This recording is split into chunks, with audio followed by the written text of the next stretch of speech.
45 kilometre mileage पर litre नैबे गारिया निसाननि एक्स trail Indian मेनुफेक्चार नङा नाथाय पार्ट्सफोरखौ मोनगोन नोङो बेयाव इजिलि मोननो हागोन निसाननिफ्राय पार लिटारसे थावआव 45 किलोमीटर होयो दामा बेसे बिनि फुल्लि डिटेल्सआ मा फिचार्स दङ आं नोंथांमोननो एक्सप्लर खालामनानै देखायगोन मानो होनोब्ला बाइकआवनो मोनबावा जों 45 किलोमीटर पर लिटार अब्लाबो इसिबां हेभि गारिया 1.5 टन बे जापाननि बायदिब्ला अब्ला इन्डियायाव माबायदि जागोन कनभार्ट खालामबा नोंथांमोना मिथिगोन बेखौ दायो आं एक्सप्लर खालामगोन आं दायो दंफैयो गुवाहाटीनि बिन'द निसान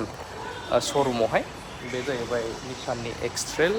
ओमफ्राय बिनि प्राइसआ बेसेबां साबैसे जिरायजायो गारिया एसे गिदिरानो ओमफ्राय 45 किलोमीटर माइलेज होनाया बे साधारन नङा बाइक पालसारफ्रानो 220फ्रा होहैजोबबावा होमबा साननानै नाय बहुद बेनिफिट दङ एक्सप्लर खालामलांनायथ' होगोन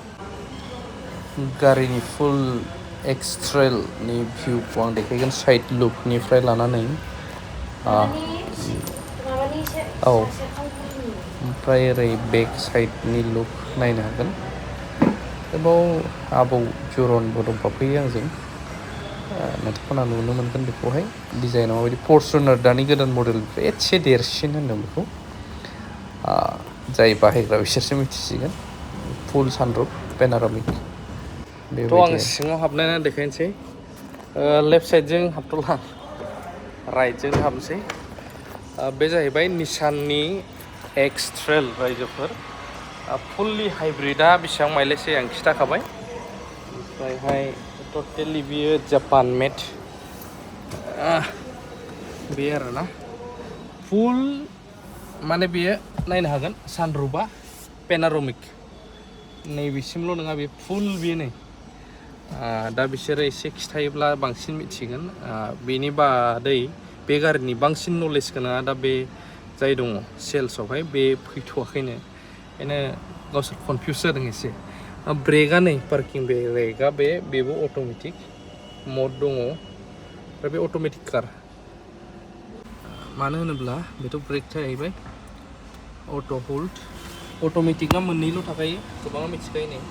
नैबे ब्रेक जाहैबाय नैबे एक्सेलारेसन ओमफ्राय नै एन बा निउट्रल आर बा बे जाहैबाय रिभार्स फसयनाय ओमफ्राय पिआ पार्किं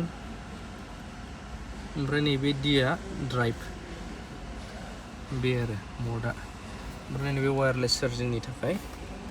माबायाबो दं नै सोग्रायाबो दङ स्टार्ट इन्जिननि नैबे स्टार्ट स्टप USB-नि दङ ओमफ्राय आइफननि थाखाय आइफन केबल दङ बे फुल्लि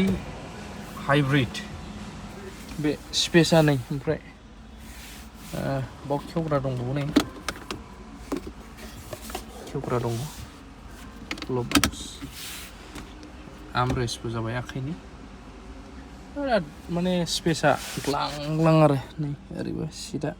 लाक्जारि फल्ड खालामजोबनाय सिटखौ खारनानै देखायनो आरो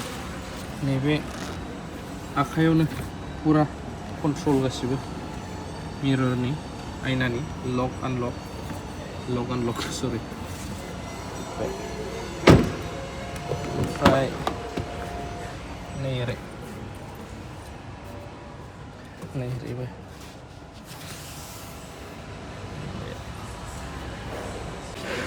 थ' जों दायो साहा लोंग्रोनानै लानोसै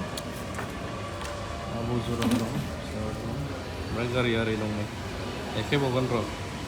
मजा गारि खिन्थु बे मिथिबाय जाय लायो प्राइसखौबो खिथागोन आं थाबैनो नेनानै थाथ' र' दैलि सेल मेगनाइट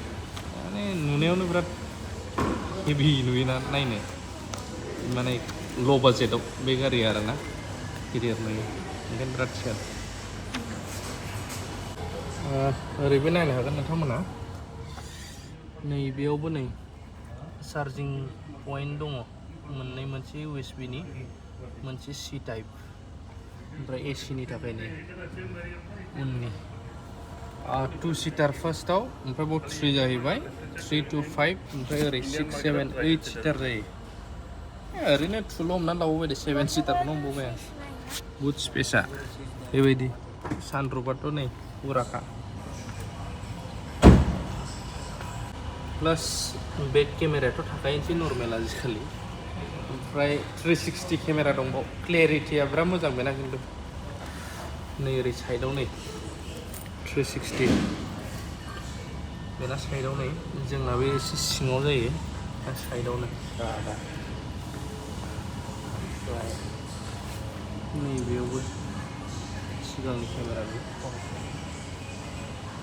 बिनि टटेल कस्टआ दायो इन्डियायाव मेनुफेक्चारिं जाबा खम जागौमोन 57 lakhs अन रोड बिनि टटेल कस्टआ 57 लाख खिन्थु गारिया बिराद हेभि दै नायोब्ला साखाया फर्चुनारनिफ्राय एसे दानि गोदान मडेलनिफ्राय एसे देरसिन बेयो गारिया देखायजोबखाबाय आं ओरै साइडनिफ्रायबो नैबे ग्लभ बक्सखौबो देखायनि आं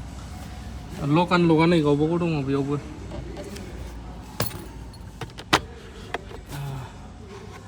स्पेसा बावबो मा दं आदसा बे आरोना रायजोफोर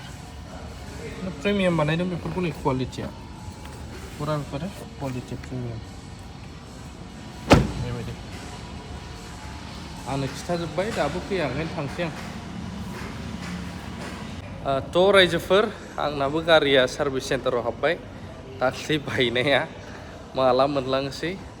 ओमफ्राय एक्सट्रेलनिखौबो बिथांमोना दिन्थिनो होनायलाय बर'फ्राथ' लाग्राबो दं नालाय देखायबाय माबायदि मोनखो कमेन्ट खालामनो हागोन मोजां मोनदोंबा लांफैनोबो हागोन जायगायाथ' दायो बाव दङ गुवाहाटियाव बावल'खा बिन'द निसान दे आरो थांनोसै दायो जोङो